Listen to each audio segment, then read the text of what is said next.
This is the Donner DST-200, and I have to be perfectly honest and tell you, it is, without a doubt, the cheapest,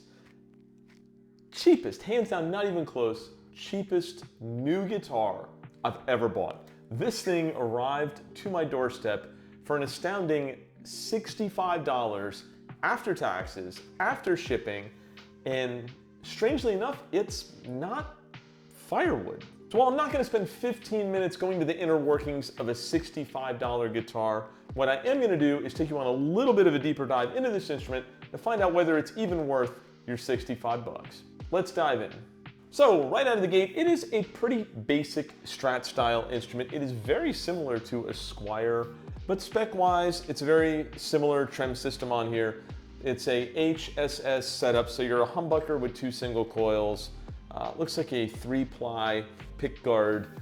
The fret ends are a little bit sharp. You know, that's really no surprise on an instrument of this price point. Really nothing should be a surprise on an instrument of this price point. The neck is kind of a, if I had to guess, modern C shape. It is a little bit on the thicker side, which kind of hard to convey there. But, you know, all in all, for what you're paying for this, I think it's actually pretty solid, and I'm kind of surprised by it, to be perfectly honest with you. I certainly wasn't expecting to get a playable instrument right out of the gate. So with regards to the fretboard, it is a Purple Heart fretboard. It's just typical nickel frets. You know, the nut is plastic, but what I will say about it is there was no pinching or really any tuning stability issues. And it does have a vintage style tuner on here, and they seem to hold tune pretty well. So, you know, ultimately what I'm gonna do here is do a few quick demos for you guys, give you an idea of how it sounds, and I'll give you my overall thoughts.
Okay, so after hearing that, I think we can agree, it sounds pretty good for what it is. At the price point that I paid for it, you certainly can't ask for much more.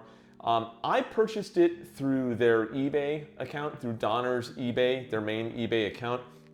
What I will tell you is I've seen the price fluctuate wildly there from time to time, but if you happen to catch this guitar anywhere between that $65 to really $100 price point, it is a good value. And the guitar, if we're gonna be perfectly honest here, this guitar to me is really the ultimate beginner guitar. And the reason is it comes with a bunch of different accessories. I'm gonna outline them here. You'll see them. There's a case, there's various, strap, cable, pretty much everything you need as a guitar player to get going. So for someone who owns nothing of that, to pay, I paid $65 for it. If you can get it for that, great.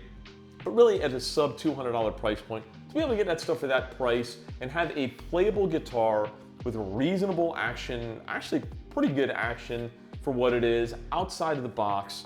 The other group that I'm sure would be looking at this closer is modders.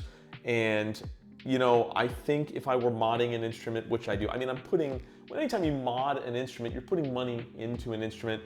I think I would go for something just one tier above this. The previous Fessli that I reviewed, their FDK 800, was a really, really good guitar at around the $250 price point. So if I'm gonna spend 50 to 100 bucks in pickups and another, 30 to 40 in tuners and whatnot. I think I want something with a little bit better bones than this. So ultimately, the fact that you can get a playable instrument that would be great for a new guitar player for under $100, that to me is where this instrument excels. It's not perfect. Like I said, there's a couple of uneven frets, there's a little bit of fret buzz, and there are some sharp frets here, but it's playable, and that's the big thing. And if you've never played guitar and you're not sure you're gonna stick with it and you wanna learn on something that's playable and not uncomfortable, this would do the trick. And this would give you an idea. You could play this for 6 months to a year and make a decision from there based on whether or not you want to stay with it. I think that is really the ultimate market for this guitar. So if you found this video helpful and you have any questions, by all means, leave them in the comments. I do try to answer all the comments that come through on the channel. And as always, thanks for watching.